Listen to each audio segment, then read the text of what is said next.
Friends, कैसे हो आप सब। मैं हूं राहुल चौधरी और आज आपको मैं बताने वाला हूं शेंगन एरिया और शेंगन एग्रीमेंट के बारे में और शेंगन ट्रीटी के बारे में। तीनों एक ही चीज है, ठीक है, पर अलग अलग नाम इसलिए है क्योंकि शेंगन ट्रीटी तो हो गई संधि, शेंगन एग्रीमेंट हो गया समझौता, तो और शेंगन एरिया कि ये कौन कौन से क्षेत्र के अंदर आता है। तो शेंगन ट्रीटी सबसे पहले हुई थी यूरोप के अंदर 29 देशों के द्वारा। इसके अभी वर्तमान में सदस्य हैं 29 कंट्रीज, इसके सदस्य हैं 29 देश।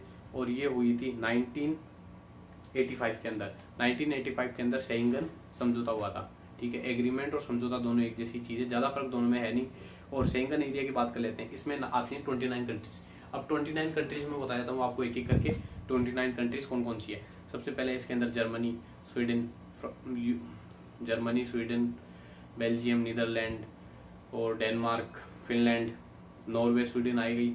उसके बाद पोलैंड के बाद हम जाएंगे चेक रिपब्लिक, क्रोएशिया के बाद में ऑस्ट्रिया के बाद में स्विट्जरलैंड, इटली, लक्समबर्ग, लिechtenstein, माल्टा और लक्समबर्ग मैंने बता ही दिया।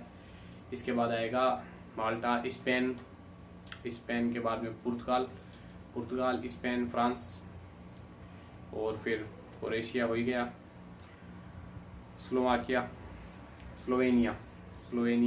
नहीं है इसमें, लेटविया, पोलैंड हो गया। अब जो बाकी जो देश बच रहे हैं जैसे हंगरी, उसके अलावा वो कौन सा बच रहा है, आइसलैंड, हंगरी, आइसलैंड, नॉर्वे, लिechtenstein और लिथुआनिया बच रहा था, लिथुआनिया, एस्टोनिया और इसमें कौन सा देश बच रहा है, और इटली हो गया, बेल्जियम, ऑस्ट्रेलिया, स्वीडन, ठीक है। ये मैंने 29 कंट्रीज के नाम आपको बता दिए हैं जो शेंगन एरिया के अंदर है। अभी से ये एग्रीमेंट काम कैसे करता है ये तो मैंने बता दिया। 1985 के अंदर ये एग्रीमेंट लागू हुआ था। कौन कौन से जो 29 कंट्रीज है वो इसके अंदर शामिल है।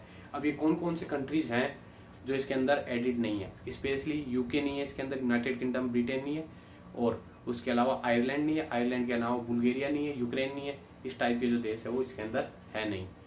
अब नेक्स्ट चीज जो आपको मैं बता देता हूँ, ठीक है, इसके लिए इम्पोर्टेंट ये है कि इस एरिया के अंदर जो शेंगन एरिया है, यहाँ पे यूरोपियन जितने भी ये देश हैं जो 29 कंट्रीज जो शामिल है, वहाँ पे अगर कोई भी व्यक्ति है अगर यहाँ का वीजा ले लेता है शेंगन एरिया का, ठीक है, तो इन 29 कंट्रीज के अंदर आराम से घूम सकता है वो, ठीक है। जितने दिन का उसके पास वीजा है उसको कोई भी बॉर्डर क्रॉस नहीं करना पड़ेगा। यहाँ पे बॉर्डर फ्री है, बिल्कुल कंप्लीटली बॉर्डर फ्री है।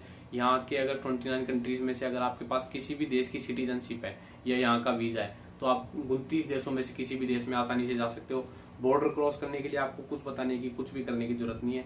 आराम से आप बस बॉर्डर क्रॉस कर सकते हो, जैसे आपको पता भी नहीं चलेगा कि आपने कब बॉर्डर क्रॉस किया और दूसरे देश में आप कदम रख चुके हो, ठीक है। तो एक बार वापस मैं समझा देता हूँ। शेंगन एरिया वो एरिया है जहाँ पे 29 कंट्रीज है, इन्होंने एग्रीमेंट किया है कि यहाँ पे जो इनके जो बॉर्डर है वो बिल्कुल फ्री बॉर्डर रहेंगे और यहाँ के जो देश के लोग हैं 29 कंट्रीज के, इनके एक दूसरे के देश में आसानी से आ जा सकते हैं, घूम सकते हैं, जॉब कर सकते हैं, काम कर सकते हैं और लगभग रह भी सकते हैं। और अगर किसी व्यक्ति ने या किसी पर्सन ने यहाँ का वीजा ले लिया तो इस यहाँ का वीजा लेने के बाद इन 29 देशों में आराम से घूम सकता है जितने दिन का उसने वीजा लिया है। बॉर्डर फ्री है ये, ठीक है।